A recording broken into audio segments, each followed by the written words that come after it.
한국은 끝났어. 기름 한 방울 안 나는 저 나라는 일주일 안에 말라 죽을 거라고.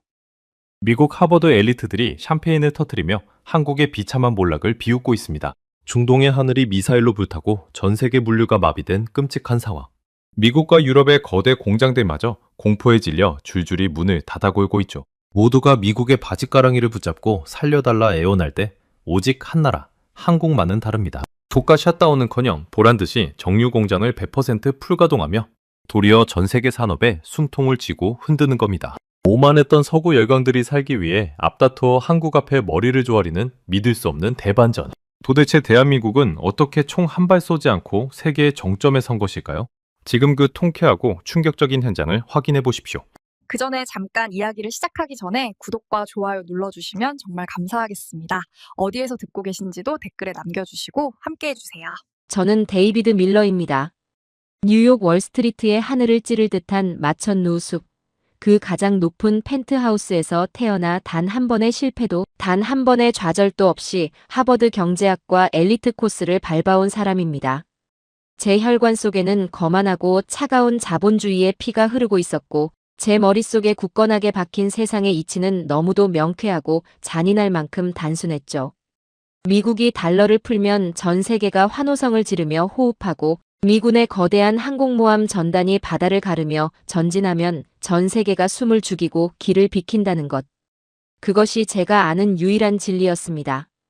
달러가 곧 절대적인 권력이고 워싱턴의 결정이 곧 지구 전체의 룰이라고 굳게 믿어 의심치 않았습니다. 제가 그동안 파고들었던 두꺼운 경제학 교과서와 하버드의 엘리트 교육 안에서 거대한 제국, 미국을 제외한 다른 나라들은 그저 강대국들의 체스판 위에 놓인 자그마한 말들에 불과했으니까요. 미국이 선의를 베풀어 우산을 씌워주지 않으면 당장 내일이라도 쏟아지는 폭우 속에 비참하게 지도에서 지워질 나약하고 쓸모없는 존재들. 그것이 제가 이 세상과 동맹국들을 바라보는 오만한 시선의 전부였습니다.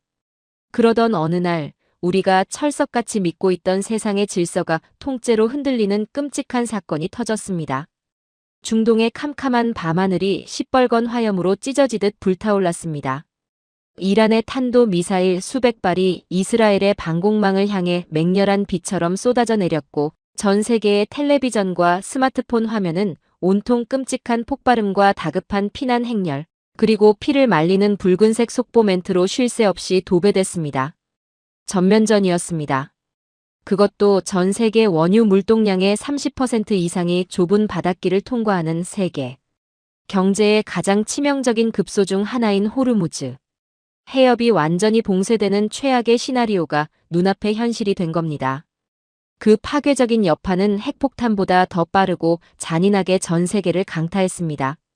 전 세계 증시는 개장 종이 울리기가 무섭게 끔찍한 폭락의 늪으로 끝없이 곤두박질 쳤습니다. 월스트리트 현장에서 수십 년간 뼈가 굵은 백전 노장 트레이더들조차 새파랗게 질린 얼굴로 머리를 감싸쥐었고 런던과 도쿄, 프랑크푸르트의 거대 금융시장도 공포에 질려 비명을 지르며 셧다운되기 시작했습니다. 뉴욕 나스닥은 개장 직후 곧바로 서킷 브레이커를 발동하며 모든 거래를 강제 중지시켰고 블룸버그 인텔리전스와 파이낸셜 타임스 등 글로벌 경제지들은 앞다투어 절망적이고 핏빛 가득한 분석, 보고서를 미친 듯이 쏟아냈습니다. 그리고 그 수많은 공포 섞인 보고서들의 타깃이 된 건 자원 하나 없이 에너지를 100% 수입에 의존하며 아슬아슬하게 경제를 굴려가던 아시아의 제조국가들이었습니다. 그 중에서도 전 세계 글로벌 분석가들이 입을 모아 가장 먼저 처참하게 붕괴할 일. 순위 국가로 주저없이 꼽은 곳은 다름 아닌 대한민국이었습니다. 하버드의 최고급 가죽 소파가 놓인 교내. 프라이빗 클럽에서 저와 동기들은 최고급 싱글몰트 위스키가 담긴 묵직한 크리스탈 잔을 부딪히며 텔레비전 속의 아비규환을 마치 강 건너 불구경하듯 아니 한편의 잘 짜인 블록버스터 재난 영화를 보듯 즐겁게 관망했습니다. 한국은 이제 끝났어. 완벽하게, 그리고 아주 비참하게 끝장난 거라고. 제 동기 중 하나가 두꺼운 쿠바산 시가를 깊게 빨아들이며 조롱 섞인 웃음을 통쾌하게 터뜨렸습니다. 저 나라는 에너지 수입 의존도가 무려 90%가 넘어. 기름 한 방울 안 나는 좁은 땅덩어리에서 기계나 돌리면서 간신히 먹고 사는 주제에 하필 중동 호르무즈. 해협 의존도는 세계 최고 수준이지. 당장 며칠 뒤면 들어오는 유조선 밸브가 꽉 막힐 텐데 일주일도 안 돼서 나라 전체가 암흑천지가 될걸. 그 잘난 공장들은 고철 덩어리가 될 테고 말이야. 저 역시 독한 위스키를 한 모금 여유롭게 넘기며 당연하다는 듯 고개를 크게 끄덕였습니다. 안 그래도 반도체니 자동차니 수출로 간신히 입에 풀칠하며 먹고 사는 나라인데 심장인 공장이 멈추면 그대로 국가부도 사태지. 위로는 당장이라도 미사일을 쏘아댈 북한이라는 시한폭탄까지 머리에 이고 있는 그 알량하고 위태로운 반도. 국가가 이 거대한 글로벌 위기를 무슨 수로 버티겠어? 두고 봐. 며칠 안에 한국 대통령이 전용기를 타고 워싱턴으로 허겁지겁 날아와서 제발 미 해군을 파병해달라고 살려달라고 바짓가랑이를 붙잡고 눈물 콧물 쏟으며 추잡하게 애원할 테니까.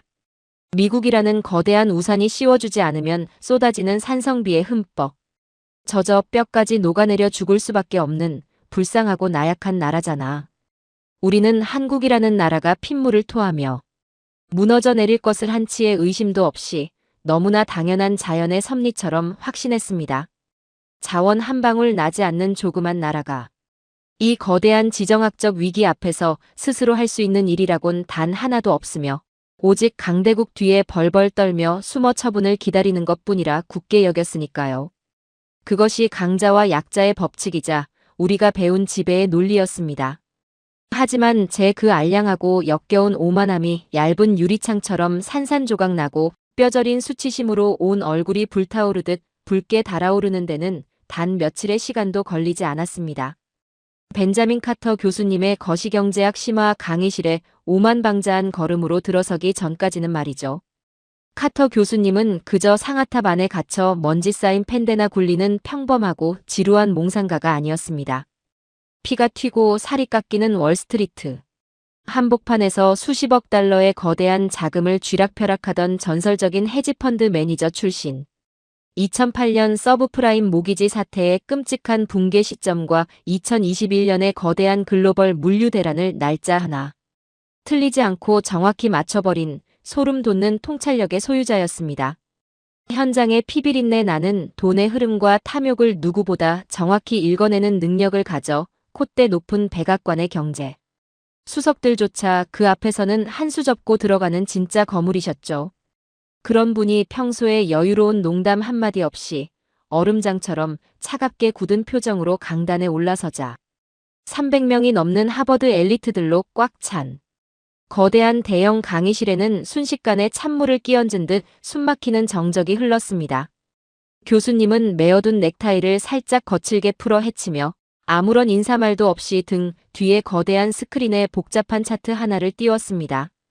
붉은색과 푸른색 선들이 마치 미친 뱀처럼 요동치며 곤두박질치고 있는 전 세계 주요 국가들의 실시간 금융 지표였죠. 여러분, 지금 전 세계에 내로라 하는 언론 매체들과 월스트리트의 잘난 분석가들이 일제히 약속이라도 한 듯 한국의 끔찍한 국가 부도를 예고하고 있습니다. 단 일주일, 길어야 보름 안에 한국 경제가 완벽하게 셧다운 될 것이라며 전 세계의 투자자들에게 공포를 팔아대고 있죠. 교수님의 낮고 묵직한 목소리가 거대한 강의실의 공기를 보이지 않는 납덩이처럼 무겁게 짓눌렀습니다.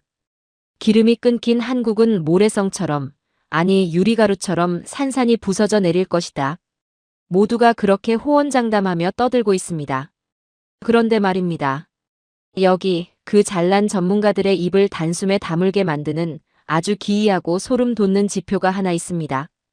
교수님이 손에 쥔 리모컨의 버튼을 누르자 화면 전체가 하나의 거대한 단일 그래프로 전환되었습니다.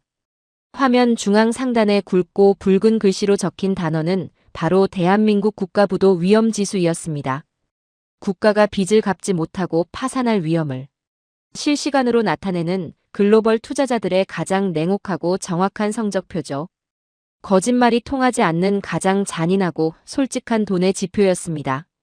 모두가 그 수치를 보는 순간 강의실 곳곳에서 믿을 수 없다는 듯 헛바람을 들이켜는 소리와 말도 안 되라며 웅성거리는 소리가 본물 터지듯 터져 나왔습니다. 저 역시 눈을 거칠게 비비며 스크린을 노려보았습니다.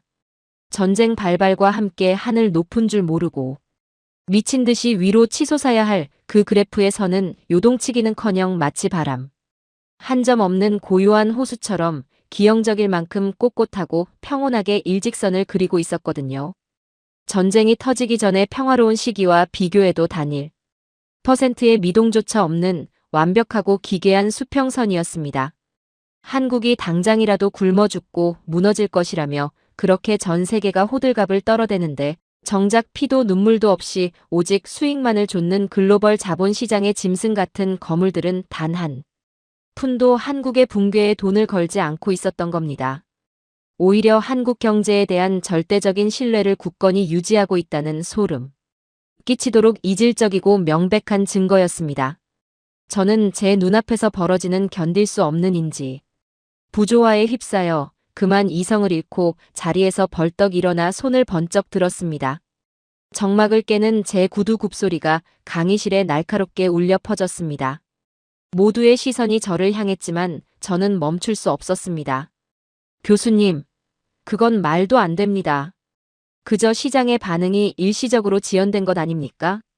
아니면 월가 투자자들이 아직 중동 사태의 심각성과 한국의 취약성을 제대로 파악하지 못하고 미적거리는 거겠죠. 한국은 지금 당장 중동에서 들어오는 유조선 밸브가 잠기면 공장 가동을 전면 중단하고 두 손 두 발 다 들어야 하는 시한부 환자나 다름없습니다.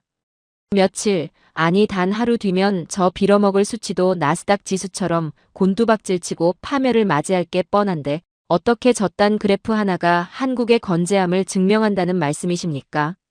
제 목소리에는 맹목적인 확신과 함께 묘한 분노, 그리고 짓눌린 조롱이 섞여 있었습니다.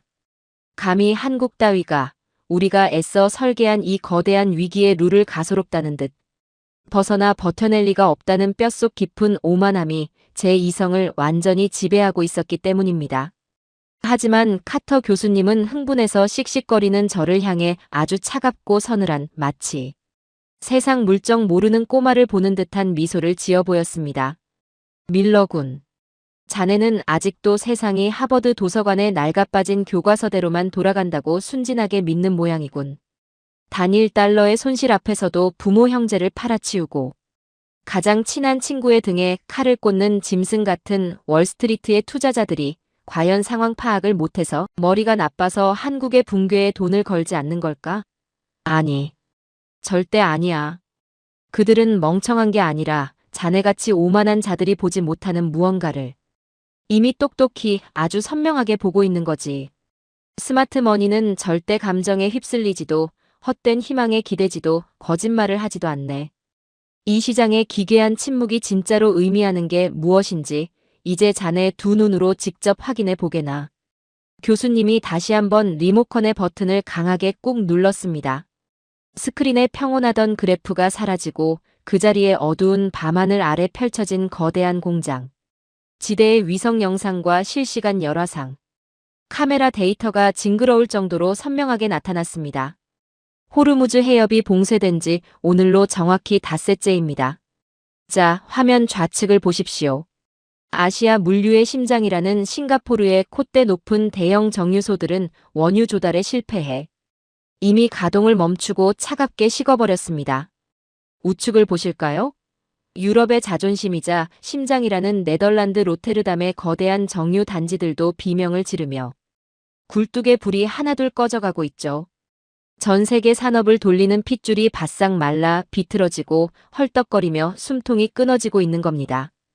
교수님은 스크린 속 유독 붉게 타오르다 못해 하얗게 빛나고 있는 특정 지역을 붉은색 레이저 포인터로 가리키며 마치 위대한 승전보를 선언하듯 힘주어 말을 이었습니다. 그런데 이곳을 똑똑히 보십시오.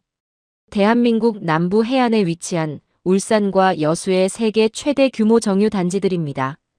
화면 속 빈틈없이 찍힌 숫자들, 그 선명하고 압도적인 실시간 가동률 지표가 제 눈을 완벽하게 의심하게 만들었습니다. 등줄기를 타고 차가운 식은땀이 한 방울, 두 방울 흘러내리며 빳빳했던 셔츠를 적셨습니다. 심장이 갈비뼈를 부술 듯이 미친 듯이 뛰기 시작했습니다. 가동률 100%. 아니, 숫자는 미친 듯이 갱신되며 가동률 102%, 105% 그 이상을 가리키고 있었습니다. 단 하나의 굴뚝도 쉬지 않고 오히려 평소보다 더 맹렬하고 폭발적으로 시뻘건 열기와 검은 연기를 뿜어내며 기계가 찢어질 듯 돌아가고 있었습니다.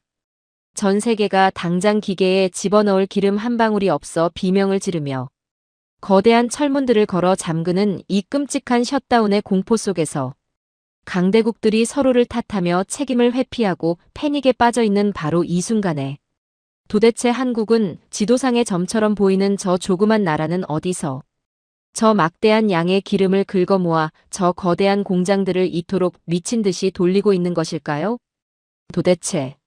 도대체 저 기름들이 다 어디서 솟아난 겁니까? 마법이라도 부린 거란 말입니까? 저도 모르게 멍청하고 한심한 질문이 입 밖으로 튀어나왔습니다. 제 입술은 바짝 말라 쩍쩍 갈라지고 있었고 서 있던 두 다리는 미세하게 떨려왔습니다. 미국의 거대한 항공모함과 달러라는 우산이 없으면 당장 내일이라도 길바닥에 나앉아 굶어 죽을 것이라며 호기롭게 비웃었던 그 작고 나약한 나라가 오직 강대국의 자비만을 구걸해야 한다고 굳게 믿었던 그 나라가 미국과 유럽마저 쩔쩔매며 피를 흘리는 이 거대한 전 지구적 위기 속에서 홀로 완벽하게 살아 숨쉬고 있었습니다. 아니, 그저 살아 숨쉬는 것을 넘어 공포에 질려 멈춰버린 전 세계를 가소롭다는 듯 비웃기라도 하듯 홀로 거대한 심장을 쿵쾅거리며 터질 듯이 뛰게 하고 있었습니다.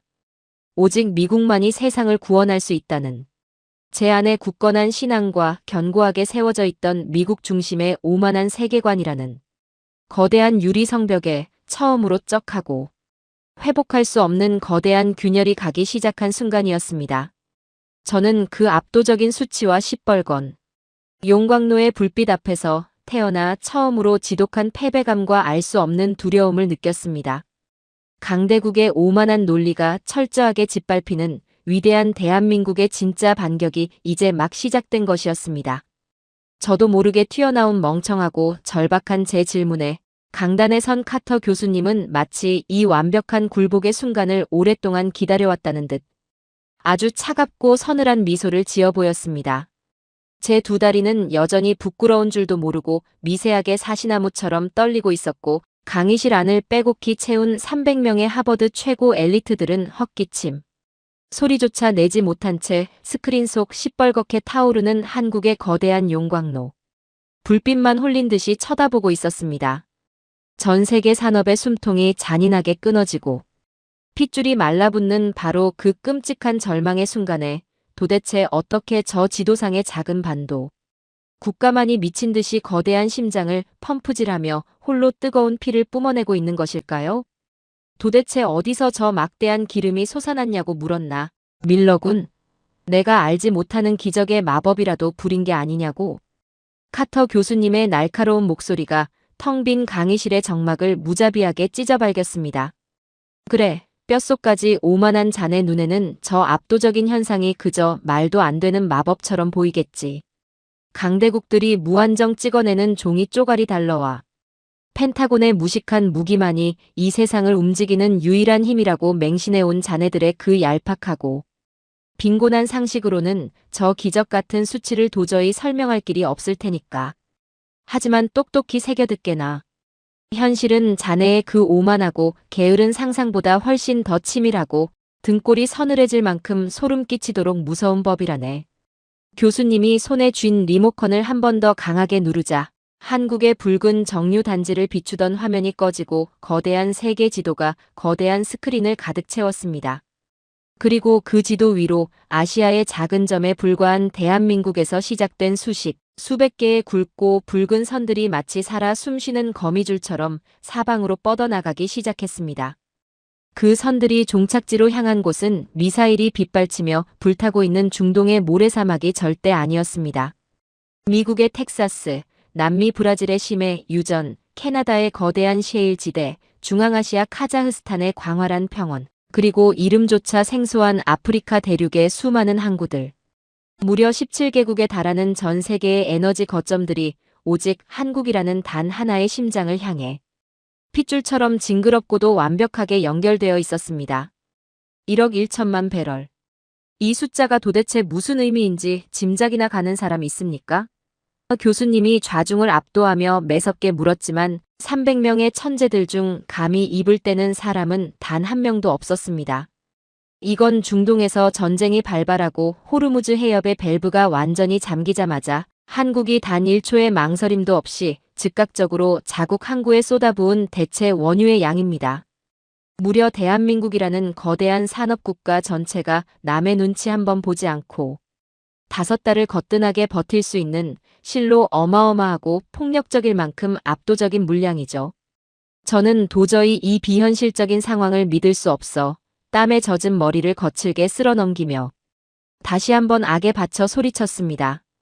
말도 안 됩니다, 교수님. 전쟁이 터지자마자 단 며칠 만에 전 세계 17개국 정상들과 그 막대한 양의 실물 도입 계약을 체결했다고요? 제 아무리 미국 대통령이라도 외교적 절차를 밟고 협상 테이블을 세팅하는 데만 최소 몇 달은 걸리는 일입니다.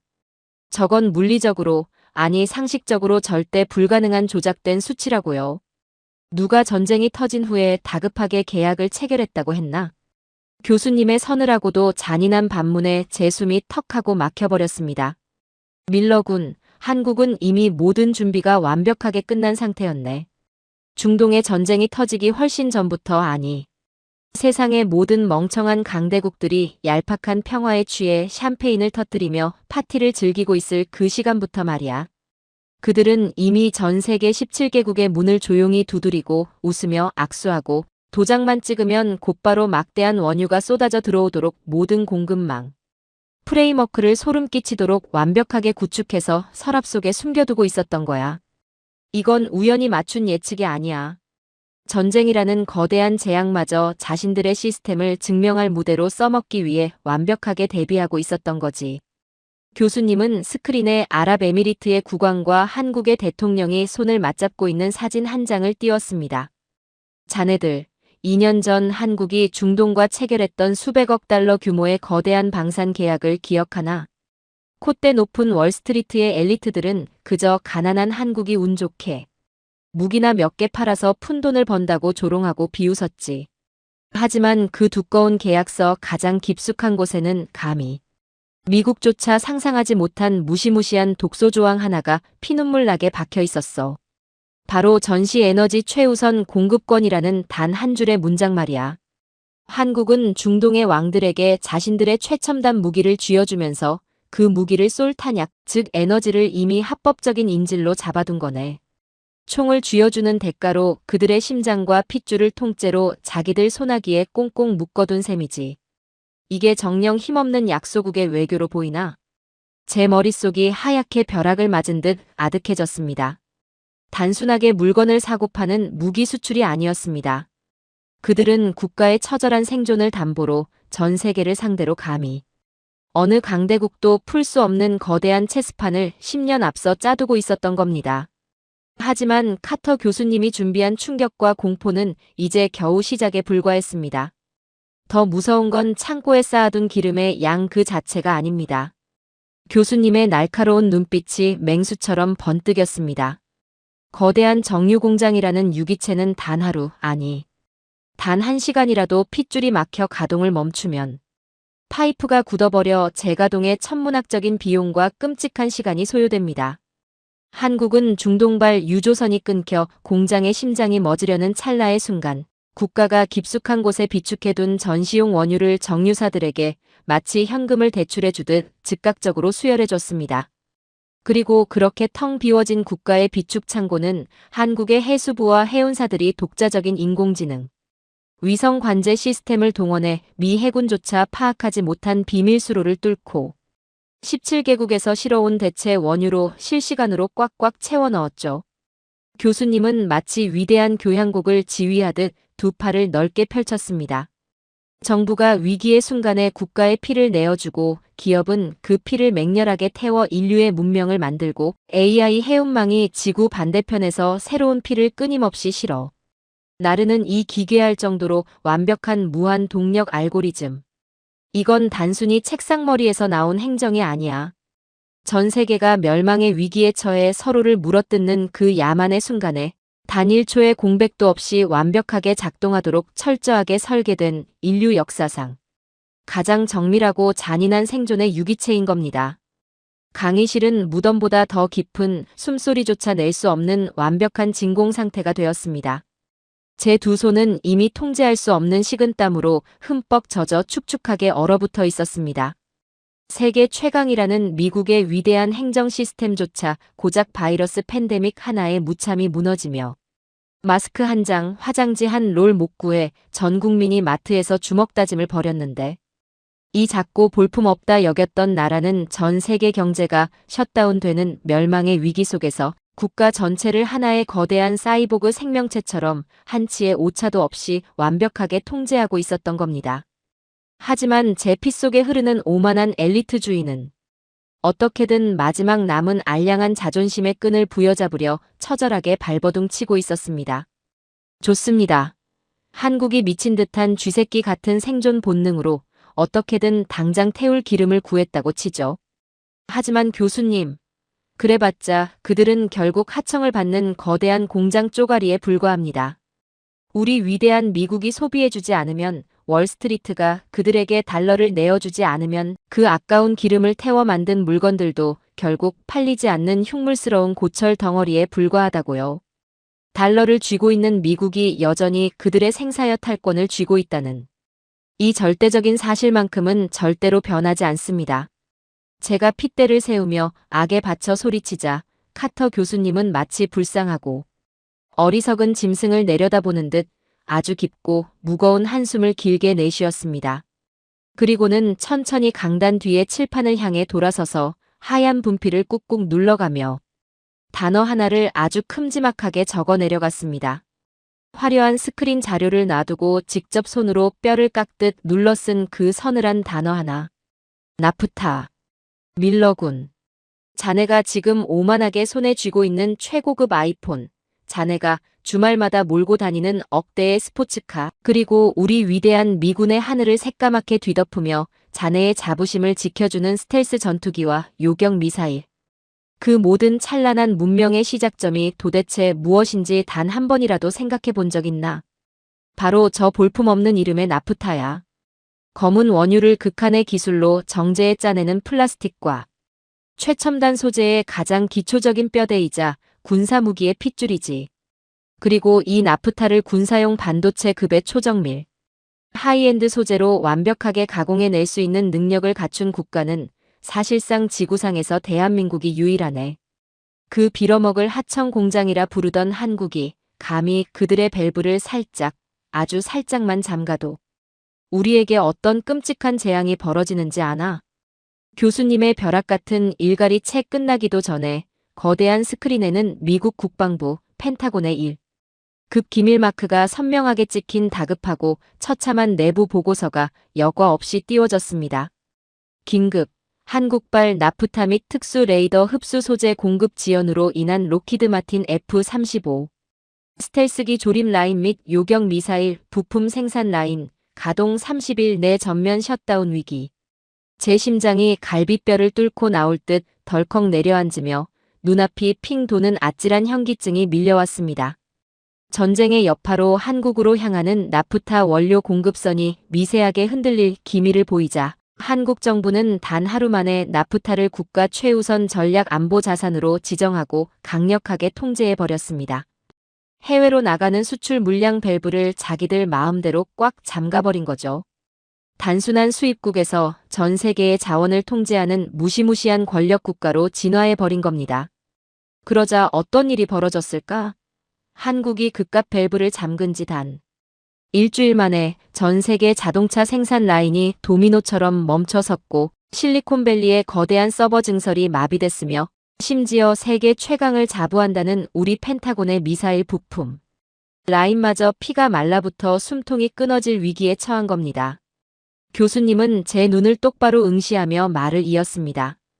그 콧대 높고 오만방자한 워싱턴의 엘리트 국방 관료들이 한국의 산업부 일개 관리들 앞에서 어떻게 행동했는지 아나? 아무 말도 못했어. 감히 책상을 치며 반박조차 할 수 없었지. 오히려 제발 라인을 멈추지 말아달라고, 제발 물건을 조금만이라도 넘겨달라고 비굴하게 허리를 굽혀야만 했어. 왜냐고? 한국의 공장이 멈추면 한국이 죽는 게 아니라 우리 미군의 심장이 가장 먼저 멎어버린다는 그 소름 끼치는 진실을 그제야 뼈저리게 깨달은 거니까. 저는 도저히 이 비참하고 믿을 수 없는 현실을 견디지 못하고 다리에 힘이 풀려 털썩 가죽 의자 위로 주저앉고 말았습니다. 펜타곤이 세계 최강의 미군이 한국 공장 앞에 손을 벌리고 구걸을 하다니요. 하지만 카터 교수님이 준비한 무자비하고 잔인한 진실의 폭격은 아직 끝난 게 아니었습니다. 가장 역겹고도 소름 돋는 블랙 코미디가 뭔지 아십니까? 한국 정유 공장이 잠시나마 원료 부족에 시달릴 위기에 처하자 한국 기업들은 모자란 나프타 원료를 싹쓸이하기 위해 아주 기발하고도 악랄한 곳을 찾아냈습니다. 바로 우리가 미친 듯이 경제 제재의 철퇴를 때려맞고 피를 흘리고 있던 우리의 절대 적국 러시아였죠. 미국의 핵심 동맹국인 한국이 대놓고 적국인 러시아의 화학 원료 27,000톤을 싹쓸이하겠다고 선언하고 나선 겁니다. 자, 우리 잘난 하버드 경제학도 밀러 군의 얄팍한 상식대로라면 미국 재무부가 당장 한국에 분노의 불호령을 내리고 2차 경제 제재에 무자비한 철퇴를 가해 한국 경제를 박살내야 마땅하겠지. 교수님은 핏발이 선 채 흔들리는 제 두 눈을 똑바로 응시하며 비수처럼 날카롭고 잔인하게 웃었습니다. 그런데 미국 재무부는 제재는커녕 한국 기업들이 달러 대신 다른 통화로 결제하는 교묘한 꼼수를 쓰도록 합법적인 우회로를 직접 밤을 새워가며 뚫어주었고 러시아와의 거래를 전면적이고도 예외적으로 공식 승인해 주었습니다. 그것도 아주 공손하고 굴욕적인 태도로 말이야. 그 공식 승인 문서 맨 밑바닥에 미국 재무부가 스스로 변명하듯 뭐라고 적어놨는지 아나? 이 거래가 무산되어 한국의 나프타 공급이 중단될 시 미국 군수품 생산은 30일 이내에 전면 중단되며 이는 미국 안보에 돌이킬 수 없는 타격을 입힘. 이게 도대체 무슨 끔찍한 뜻인지 아직도 모르겠나? 강이 싫은 숨소리는커녕 심장 뛰는 소리조차 들리지 않는 마치 모두가 질식해 죽어버린 듯한 완벽한 고요에 휩싸였습니다.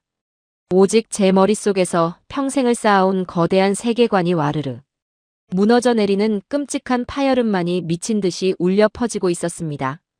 미국이 오만하게 스스로 만든 제재의 촘촘한 그물을 미국 스스로 비참하고 굴욕적으로 찢어발기며 한국에게 제발 예외를 인정해달라고 간청한 겁니다.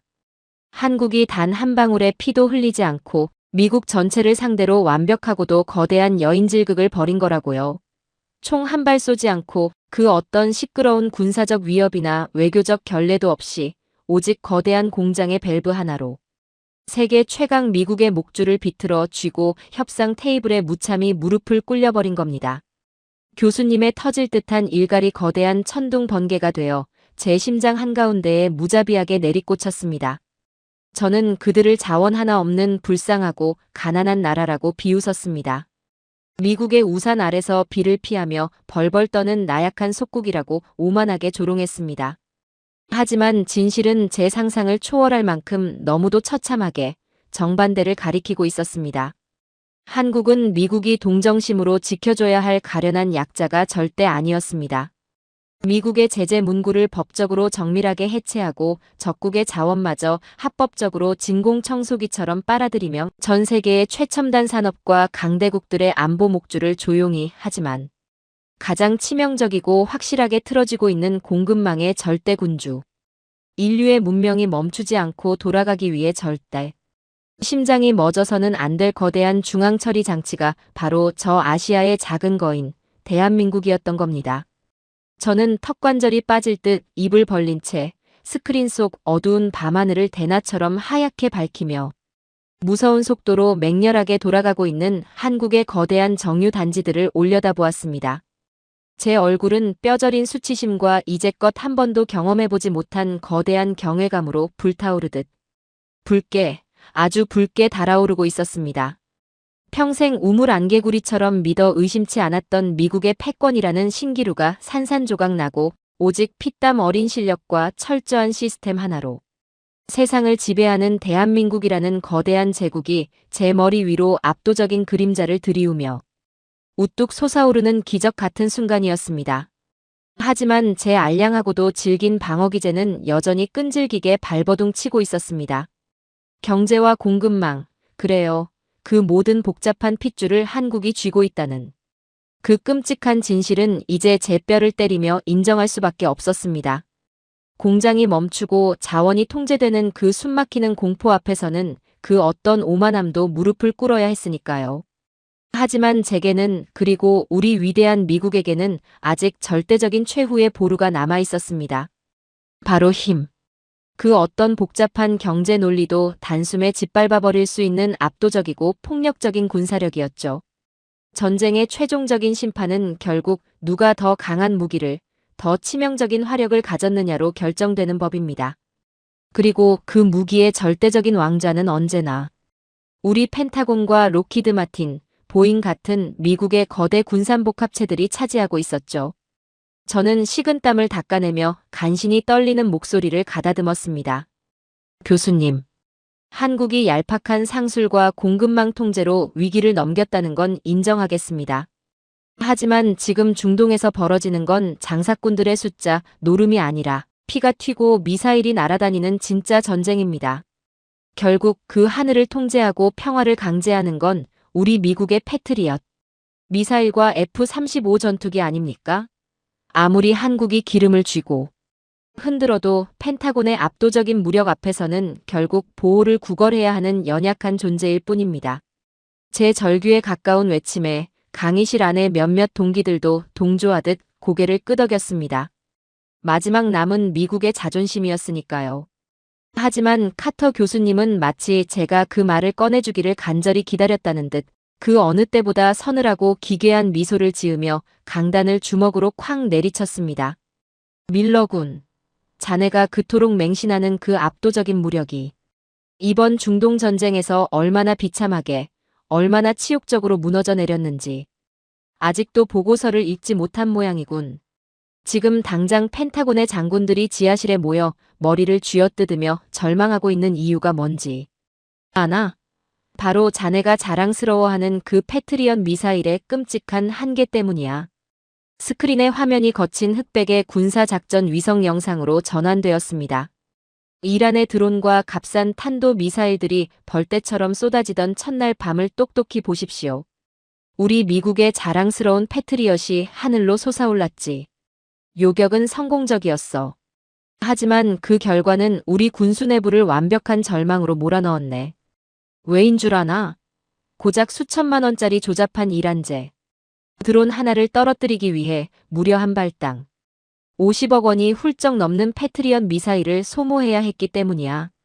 적들은 수백, 수천 대의 깡통 드론을 푼돈으로 날려보내는데 우리는 그걸 막겠다고 쏠 때마다 국방 예산 수조 원을 허공에 태워버린 셈이지. 총알보다 비싼 방패.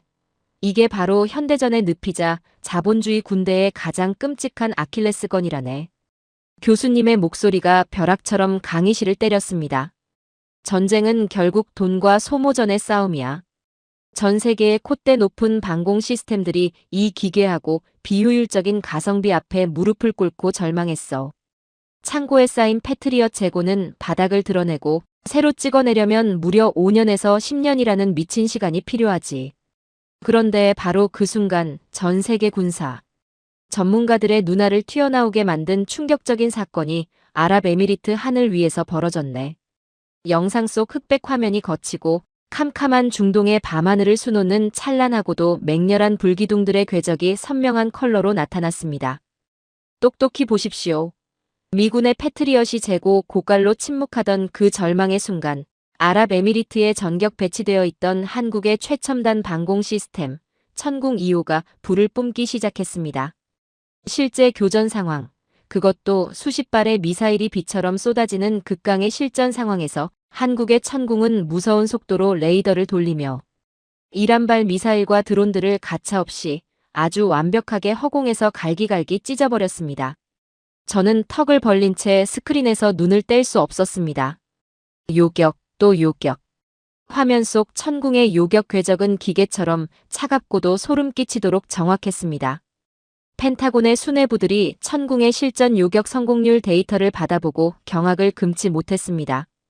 가격은 패트리엇의 몇 분의 1도 되지 않으면서 그 명중률과 반응 속도는 미국의 최상위 기술을 뺨치는 수준이었으니까요. 천궁은 그날 밤 단 한 치의 오차도 없이 단숨에 중동의 하늘을 덮는 무적의 강철 지붕으로 등극했습니다. 미국이 버거워하던 하늘을 한국의 소프트웨어와 미사일이 완벽하게 통제해버린 겁니다. 하지만 교수님, 저는 떨리는 목소리로 반박을 시도했습니다. 그래도 전투기는 다릅니다. F-35의 스텔스 기능과 항공 기술은 인류의 결정체입니다. 한국이 아무리 미사일을 잘 쏴도 하늘을 지배하는 건 결국 미국의 전투기라고요. 아, 밀러군. 자네가 아직 한국의 5가지 핵심 군사 기술이 가진 진짜 공포를 모르는군. 카터 교수님은 측은하다는 듯 저를 바라보며 스크린에 늘씬하고 매끈한 회색빛 전투기의 비행 영상을 띄웠습니다. 꼬리 날개에 태극 마크가 선명하게 박힌 짐승 같은 전투기였습니다. KF-21 보라매. 한국이 독자 개발한 이 4.5세대 전투기가 등장하자 전 세계 무기 시장의 판도가 그야말로 지진이 난 듯 뒤집혀 버렸어. 블록 1단계임에도 불구하고 펜타곤을 경악하게 만든 압도적인 가성비와 무시무시한 유지 보수 용이성을 선보였지. 지금 중동, 유럽, 동남아 국가들이 미국의 F-35를 포기하고 KF-21을 사겠다고 번호표를 뽑고 줄을 서서 기다리고 있네. 왜인 줄 아나? 교수님은 강의실을 천천히 거닐며 모두와 눈을 맞췄습니다. 유럽의 한 국방부 장관이 사석에서 피눈물을 흘리며 이렇게 고백했네. 우리는 위대한 미국을 사랑하지만 당장 내일 적의 미사일이 우리 아이들 머리 위로 떨어질 판인데 미국산 무기를 받기 위해 5년, 10년을 마냥 기다릴 수는 없다고 말이야. 전쟁터에서 미래에 도착할 무기는 현재의 끔찍한 패배이자 죽음일 뿐입니다. 그런데 한국은 수십 년이 걸릴 물량을 불과 수개월 안에 항구에 내륙 배송하듯 찍어내서 쏟아붓고 있어. 이게 무슨 뜻인지 알아? 한국은 지금 무기를 파는 게 아니라 피 흘리는 국가들에게 생존하는 시간 그 자체를 팔고 있는 겁니다. 제 머리를 둔기로 강하게 얻어맞은 듯한 충격이 밀려왔습니다. 무기를 5년 뒤에 주는 동맹과 지금 당장 쏠 수 있는 방패를 몇 달 안에 내어주는 나라. 전장에서는 누가 진짜 구원자일까요? 그리고 자네 유럽의 동맹국들이 미국을 위해 기꺼이 목숨을 바칠 거라 믿었지? 그 환상도 이번 전쟁에서 처참하게 찢겨나갔네. 교수님의 화면에 이번에는 유럽 지도가 나타났습니다. 이란 공습을 위해 펜타곤이 유럽에 배치된 전략. 자산을 이동시키려던 바로 그날 밤 기가 막힌 일이 벌어졌어. 항로가 스페인과 이탈리아, 프랑스 국경 앞에서 무배듯 뚝 끊겨버린 겁니다. 그 잘난 나토 국가들이 70년 동안 미국의 우산 아래서 호의호식하던 그 동맹국들이 중동발 에너지가 끊길까봐 공포에 질려 미군의 영공 통과를 전면 거부해버렸어. 유럽은 비겁하게 문을 걸어 잠갔고 미국의 등 뒤에 아주 시원하게 칼을 꽂아버린 거지. 강의실은 경악의 도가니가 되었습니다. 세계 최강의 군사동맹 나토가 단 며칠 만에 종이호랑이처럼 찢겨나가는 순간이었으니까요. 트럼프 대통령이 경로에서 책상을 엎고 미군 철수 카드를 꺼내들며 길길이 날뛰었지. 그런데 정작 더 충격적인 상황은 한국에서 벌어졌어. 펜타곤이 한국에도 즉각적인 연합 함대 파병을 요구하며 압박을 가했습니다. 방위비를 냈으니 이제 피를 흘리라며 노골적으로 협박을 했지. 그런데 한국의 외교부가 워싱턴에 던진 답변이 뭔지 아십니까? 스크린에 단 한 줄의 굵은 문장이 떴습니다. 참전 불가 통보. 명분 한반도 안보 우선 및 글로벌 핵심 공급망 연속성 유지. 한국은 당당하게 거절했습니다. 우리는 군대를 보내 헛되이 피를 흘리는 대신 전 세계 미군과 동맹국들이 절실히 필요로 하는 반도체와 나프타, 그리고 무기를 1초에 끊김없이 생산해 내겠다고 통보한 겁니다. 무서워서 도망친 유럽과 달리 한국은 자신들의 가치를 무기로 미국을 정면으로 압도해버린 거죠. 그리고 워싱턴은 꿀먹은 벙어리처럼 입을 다물어야 했어. 한국의 반도체와 무기가 끊기면 미군의 전쟁 자체가 셧다운 된다는 걸 그들 스스로가 너무나 잘 알고 있었으니까 저는 숨을 쉴 수조차 없었습니다. 지켜줘야 할 약소국이 오히려 제국을 협박하고 지탱하고 있었습니다. 더 기가 막힌 코미디를 보여줄까? 교수님은 유럽에서 거부당해 갈 곳을 잃고 하늘을 떠돌던 미군 수송기들의 항로를 보여주었습니다. 그 수송기들이 비참하게 기수를 돌려 향한 곳, 미군의 수송기들이 허겁지겁 착륙한 곳은 바로 한국이 중동 인근에 미리 거액을 들여 확보해둔 독자적인 군수 물류 거점이었습니다. 우리 위대한 미군이 갈 곳이 없어 우리가 지켜주겠다고 으스대던 한국의 창고를 빌려 쓰고 있는 겁니다. 지켜줘야 할 나라가 지켜주는 나라의 길을 열어주고 숨통을 트여주고 있는 이 비참한 꼬라지.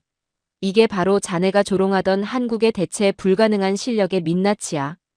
교수님의 폭주는 멈추지 않았습니다. 나토 국가들의 국기가 화면을 가득 채우며 그 옆에 한국 무기들의 이름이 낙인처럼 찍히기 시작했습니다. 지금 나토를 똑똑히 보게나.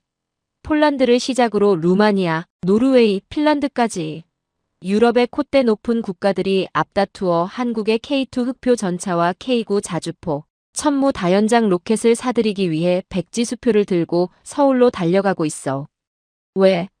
독일과 프랑스가 1년에 고작 전차 몇 대를 장인의 예술품 조각하듯 찔끔찔끔 만들 때 한국의 창원 공장에서는 24시간 365일 시뻘건 용광로를 돌리며 전 세계를 집어삼킬 듯한 강철 무기들을 어마어마한 속도로 쏟아내고 있거든.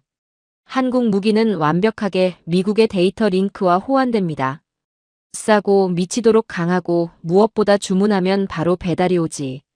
나토의 표준 무기 체계가 지금 이 순간 메이드 인 코리아로 완전히 도배되며 통째로 교체되고 있어.